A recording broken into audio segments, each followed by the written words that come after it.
नमस्कार, मैं ऋचा सिंह और आप देख रहे हैं सी न्यूज भारत।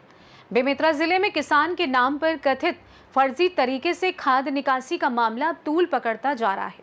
सी न्यूज भारत द्वारा प्रमुखता से खबर प्रसारित किए जाने के बाद प्रशासन हरकत में आया है। अब पूरे मामले की जांच उप पंजीयक सहकारी संस्थाओं को सौंप दी गई है।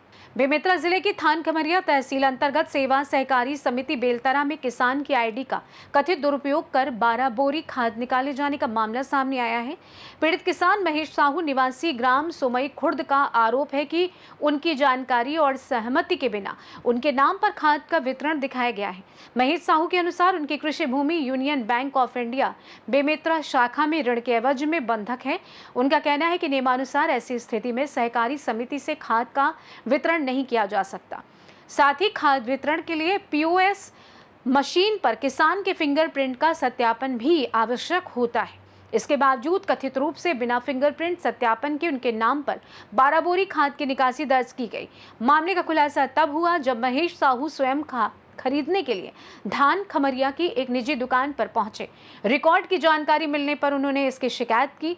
शिकायत को गंभीरता से लेते हुए थान खमरिया थाना प्रभारी ओंकार साहू ने उपपंजीयक सहकारी संस्थाएं बेमेतरा को पूरे मामले की तकनीकी और तथ्यात्मक जांच कर शीघ्र रिपोर्ट प्रस्तुत करने के निर्देश दिए। प्रशासन का कहना है कि जांच रिपोर्ट आने के बाद यदि किसी कर्मचारी, अधिकारी या बिचौलिए की भूमिका सामने आती है तो नियमानुसार आगे की कार्यवाही की जाएगी। एक ऐसा सेवा सहकार समिति बेलतरा विकासखंड साझा में हमारे सहकारिता विभाग की पंजीकृत समिति है, उसके कर्मचारियों के विरुद्ध ये शिकायत महेश नामक कृषक द्वारा की गई है कि उनकी पत्नी के नाम पर समिति में केसीसी लोन का प्रावधान किया हुआ है और उनके खाद लेने के लिए जब उन्होंने वहाँ गए तो चूँकि आधार कार्ड पत्नी के नाम होने के कारण उन्होंने अपने आधार कार्ड और अपना फिंगरप्रिंट दिया था। चूँकि केसीसी में चेक के हिसाब से खाद जो 2 बोरी यूरिया और 1 बोरी डीएपी ही प्राप्त होना था, जो भौतिक रूप से उतना ही दिया गया कृषक को, किंतु पॉस मशीन में एंट्री जो है ज़्यादा की गई है। जानकारी अनुसार जो है यूरिया जो है 5 बोरी और 8 बोरी की प्रविष्टि की गई है। 7 बोरी मतलब ज़्यादा, सब मिलाकर 12 बोरी देख कर बता देता हूँ। तो सब मिलाकर के 5 बोरी यूरिया और 7 बोरी इफ्को का प्रविष्टि किया गया है, जो अपने आप में ये बिल्कुल गलत है।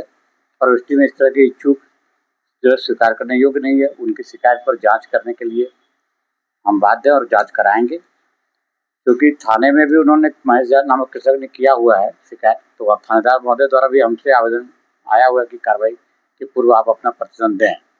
तो प्रतिवेदन आधार पर जो कार्रवाई सुनिश्चित की जाएगी, ये सामान्य त्रुटि मैं नहीं मानता, क्योंकि इस तरह का मशीन में कोई भी एंट्री करते टाइम में ध्यान रखना चाहिए था। जांच पर ही पता चलेगा कि इसमें मानसिकता क्या थी और किस नियत से ये गलत प्रविष्टि की गई है। जांच के बाद जो उस पर कार्रवाई की जाएगी। क्योंकि ये खाद का मामला है तो डीडीए द्वारा एग्रीकल्चर डिपार्टमेंट से समिति को लाइसेंस और प्रक्रिया का अनुपालन करने का निर्देश दिया हुआ है। उसमें भी अगर चूक होगी तो हम डीडीए साहब से तकनीकी मदद लेकर के कार्रवाई सुनिश्चित। बेमेतरा से सी न्यूज संवाददाता संजू जैन की रिपोर्ट। किसानों के अधिकारों से जुड़े इस मामले में अब सभी की नजर जांच रिपोर्ट पर है। यदि शिकायत सही पाई जाती है तो संबंधित लोगों के खिलाफ सख्त कार्रवाई की संभावना जताई जा रही है। फिलहाल के लिए इस खास रिपोर्ट में बस इतना ही। देश दुनिया की तमाम बड़ी खबरों को जानने के लिए देखते रहिए सी न्यूज भारत। हर खबर आपके साथ, आपके हाथ।